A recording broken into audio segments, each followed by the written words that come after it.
welcome to the Shifter Studio. I am your host, Coach C. I assist parents who are struggling with stress and family discord and support their shift back to parental peace. I'm so happy to see you. I am still away at the ASCD conference in our nation's capital. However, as yesterday, as you saw, as tired and late as it was, I still needed to remain committed to putting out our daily challenge in line with our 10-day challenge. Yesterday was day 7. Today is day 8. We've talked about a myriad of topics over the past week. Can't believe, I guess, yeah, if yesterday was day 7, then that means we've surpassed a week.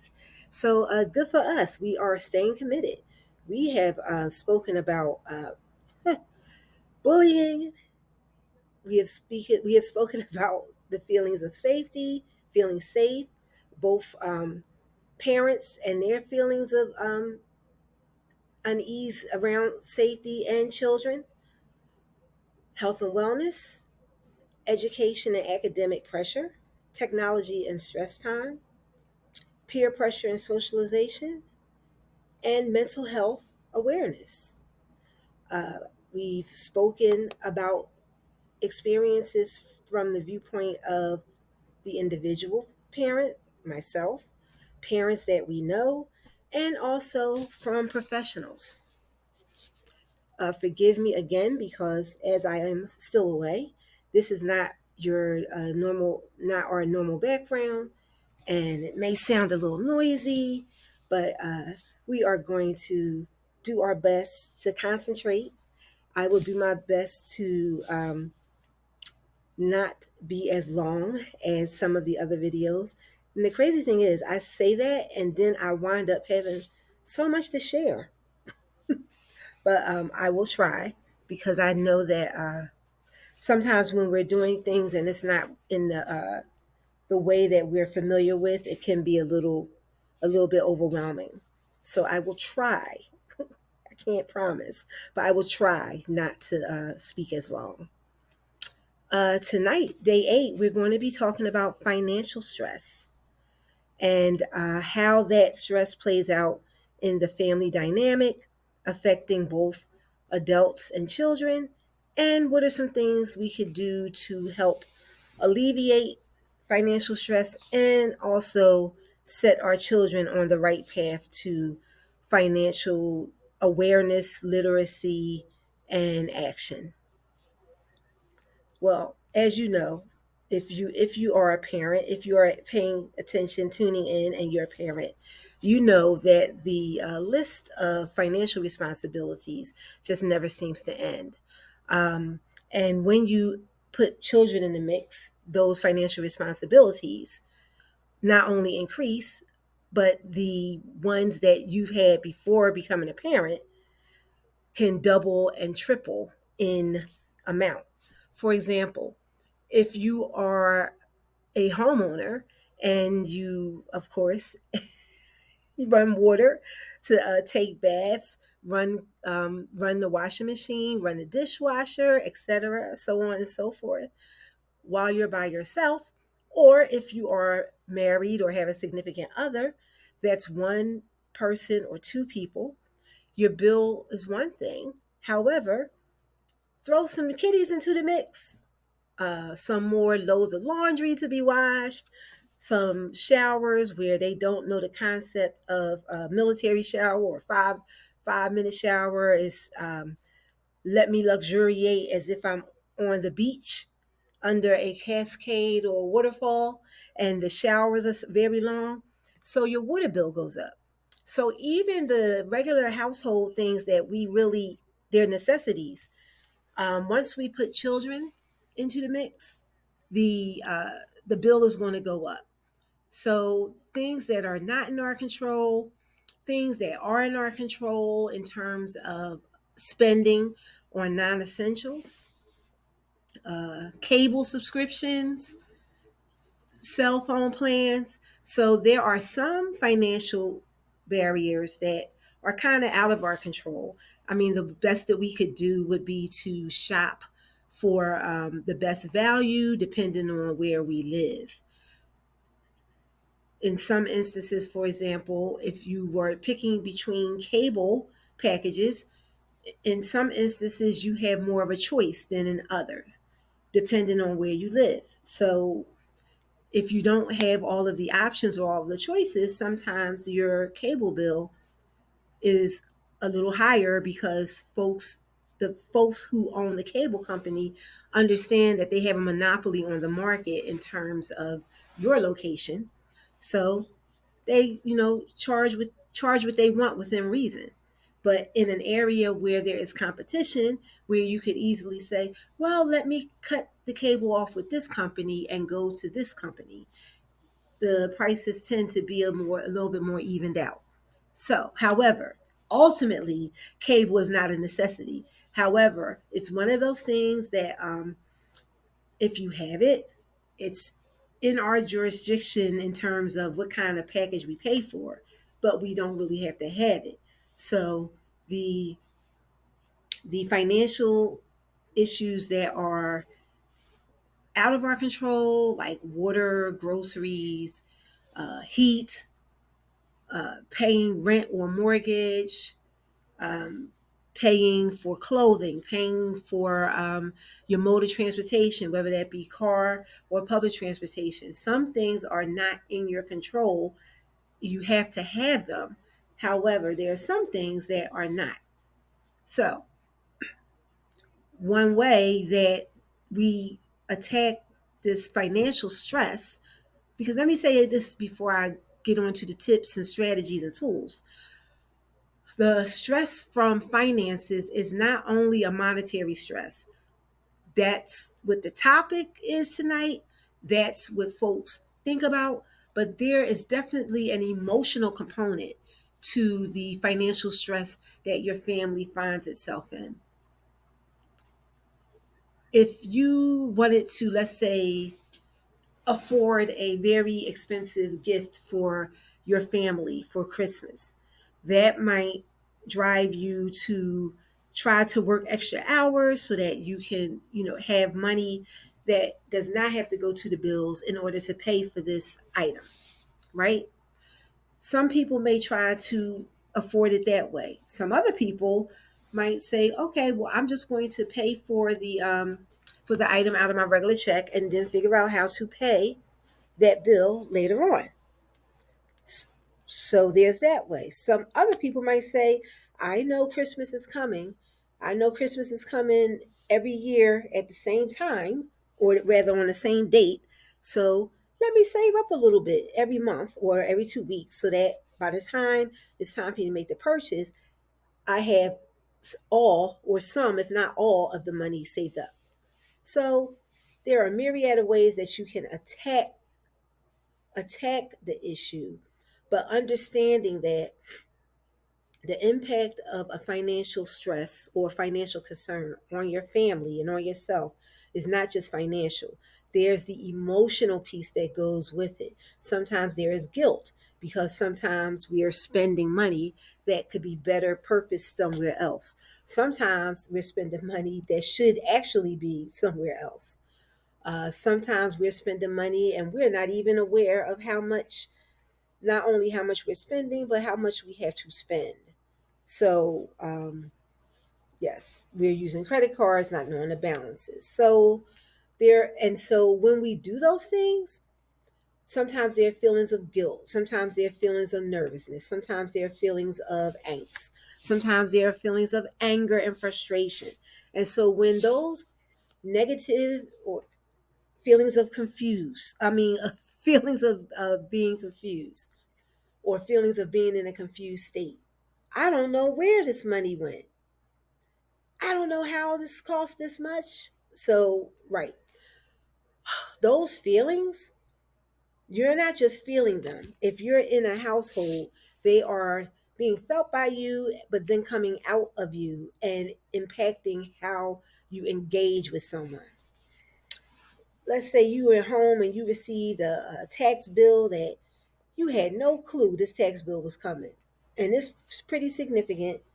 And they said basically you have 10 days after the date of receipt to respond, right? That to me would be very stressful.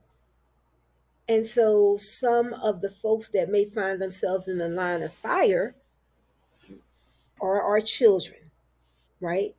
So, what can we do in order to lessen the financial stress that kind of acts like a gotcha and also has an emotional impact on our engagement or interaction with our children?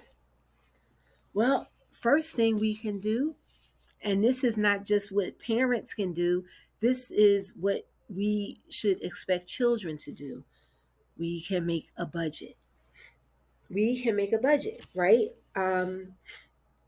List out your monthly, list out what's coming in every month, list out what's going out every month, the things that are automatic, the household expensive, the things that are not within our wheelhouse to do away with unless we have a viable replacement for.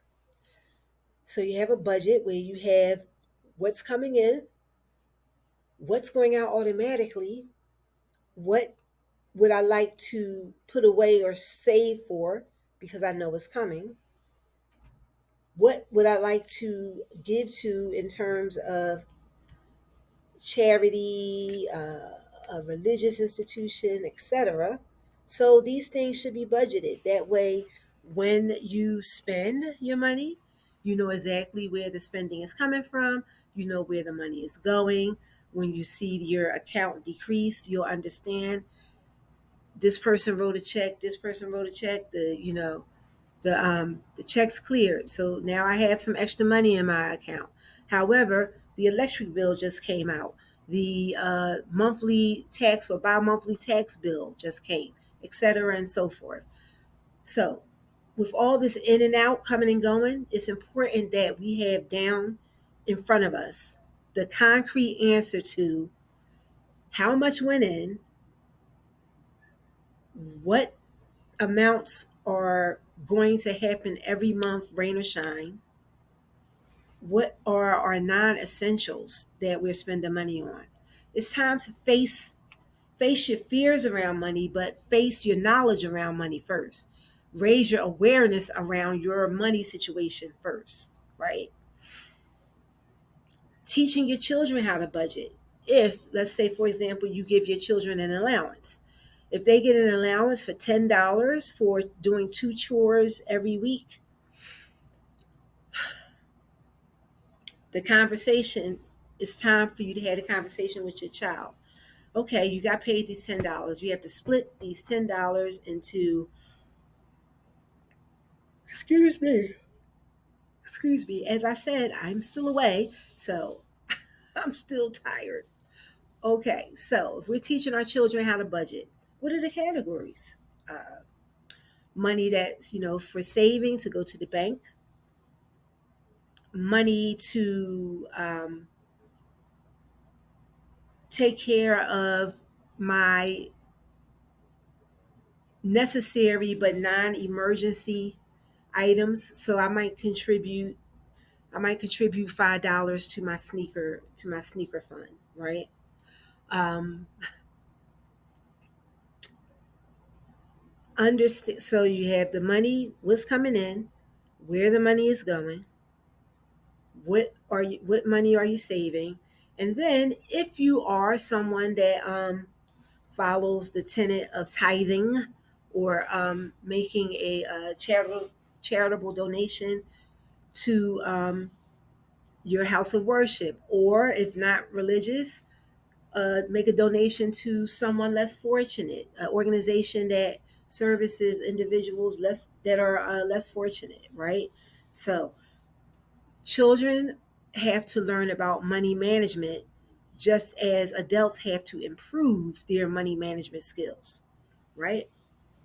It's an important thing for both adults and children because when the money situation goes awry, you will have to deal with those feelings. So let's say someone hacked into your bank account and got all your money out. Okay, you are going to be on 10 for sure. Even after the credit card company calls you and says, oh, okay, it's a false alarm, or don't worry, we got you and we insure you up into this amount, your emotions are still running hot. You are still upset. And so, who's walking up and going to be the first in the line of fire? Your children, right? So, we have to make sure that we acknowledge the fact that money is an emotional thing. It's not just a practical thing. Money is an emotional thing. And the more prepared we are to engage with our money through studying planning, for studying budgeting, um, making a chart, having it on the refrigerator. Okay, Tyler gets paid $10. What are we doing with the $10? Does Tyler have something coming up where he needs a couple of those dollars in order to pay an admission? Right? So having the conversations around money. Money should not be looked at as a taboo subject in the household because it's going to come up. This is not saying you have to open up every account and let everyone know your BI in terms of the money that you have aside or the bills that you pay, but we should always be setting up our children to do better than we did, right? So I know that when I was growing up, I didn't have a budget. However, I did have a father who, when I would do the off job, like maybe babysitting for someone, when I got paid, that money went straight to my father, and he parceled out the, okay, you can have this amount back, but this is going into the bank and this is going into the church, right? So yes, nothing wrong with what he did. However, the thing that I will highlight is that that's not being respectful of student voice. That's not raising student agency and student awareness levels. So have a conversation with your child about money. Age appropriate, right? If you're 7 years old, obviously you're not going to go very hard in the paint as if your child was 13 years old. So have the age appropriate conversation around money. Make sure that your children understand why it's important to teach them about saving now, right? Because we don't want them to grow up as someone that has an overabundant reliance on credit cards or just struggling living check to check, right? So please, please, please, now this is my third time saying this. Please, please, please have money conversations in your house. Do not treat money and finances as if they are off the table taboo subjects and that like your children can understand you. They can understand. Make it age appropriate. They can understand.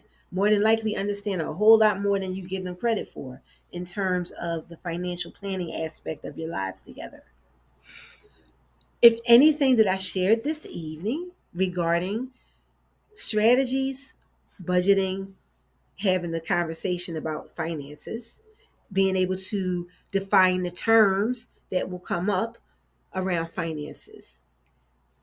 If anything that I've said, strategy, tips, and tool wise, or anything at all having to do with the budget situation in your household, who's responsible for the budget? Who invests money into the savings account? What types of things should money be spent on and how should it be spent? Do you believe in the quadrant quadrant type budgeting setup where the child has one corner of autonomy? They could do what they want with that quarter of the money that they actually earned, right?